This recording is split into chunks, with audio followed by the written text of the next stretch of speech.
Hi everybody, आज हम बात करेंगे फॉरेक्स के बारे में। फॉरेक्स क्या है, फॉरेक्स किसे कहते हैं। असल में फॉरेक्स दो शब्दों से मिलकर बना है, foreign plus exchange. Foreign exchange को ही शॉर्टकट में फॉरेक्स कहते हैं।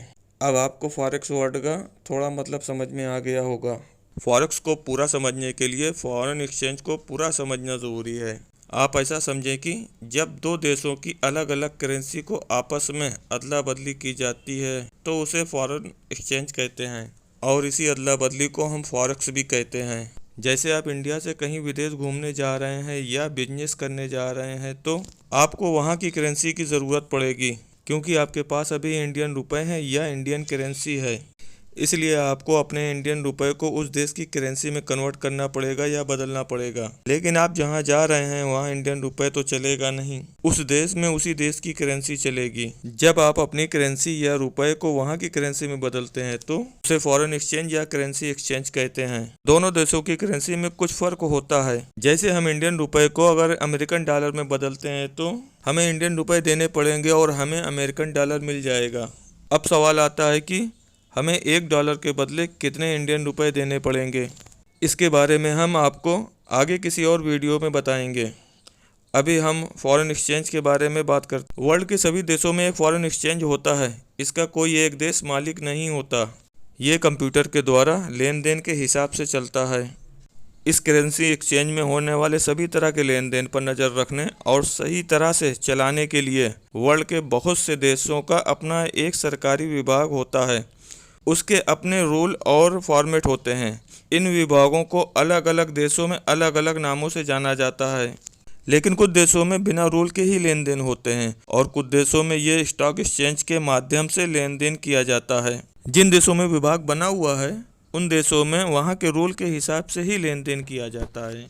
ज़्यादातर वहाँ लेन देन के लिए वहाँ बने हुए विभाग के जरिए या उस विभाग में रजिस्टर्ड संस्था, बैंक या A to Z कोई भी जो रजिस्टर्ड हैं वो बिचौलिया या ब्रोकर के रूप में ट्रेडिंग कराती हैं। अपने देश इंडिया में करेंसी ट्रेडिंग NSE, BSE और MCX के द्वारा कराई जाती है, और इसमें जो संस्थाएं बैंक या बिजनेस ग्रुप रजिस्टर्ड होते हैं वो फॉरेन एक्सचेंज कराती हैं। वर्ल्ड के सभी देशों का फॉरेन एक्सचेंज एक दूसरे से जुड़े होते हैं, जिसे हम फॉरेन एक्सचेंज मार्केट कहते हैं। फॉरेन एक्सचेंज में जो संस्थाएं बैंक या बिजनेस ग्रुप रजिस्टर्ड होते हैं वो दो तरह से काम करती हैं। पहला, जिसमें कुछ संस्था, बैंक या बिजनेस ग्रुप सीधे एक देश की करेंसी के बदले दूसरे देश की करेंसी उपलब्ध कराती हैं, लेकिन ये बहुत छोटे पैमाने पर विदेशी करेंसी उपलब्ध कराती हैं। जो विदेशों की यात्रा करते हैं, जैसे टूरिस्ट, विदेश से बिजनेस करने वाले बिजनेसमैन आदि को।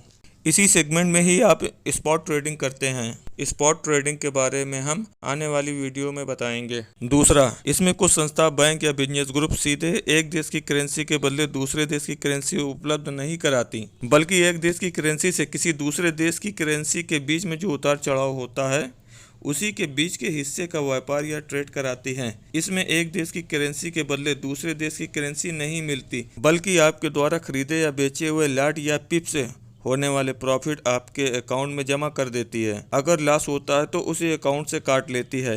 इस सेगमेंट में आप फ्यूचर और फॉरवर्ड ट्रेडिंग करते हैं। फ्यूचर और फॉरवर्ड ट्रेडिंग के बारे में हम आने वाले समय में फुल वीडियो लाएंगे। और अभी तक आपने जो इस वीडियो से समझा, यही फॉरेक्स है, यही करेंसी एक्सचेंज है और यही फॉरेन एक्सचेंज है, और इसी को फॉरेक्स कहते हैं।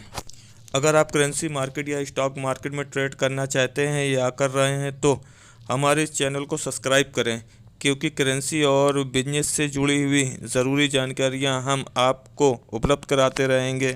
मैं हूं जावेद सिद्दीकी और आप देख रहे हैं हमारा यूट्यूब चैनल बिजनेस रीलोड। इस वीडियो में आपको फॉरेक्स के बारे में ज़रूरी जानकारी दी गई है, और ये वीडियो अच्छी लगी हो तो लाइक करें। Thanks for watching.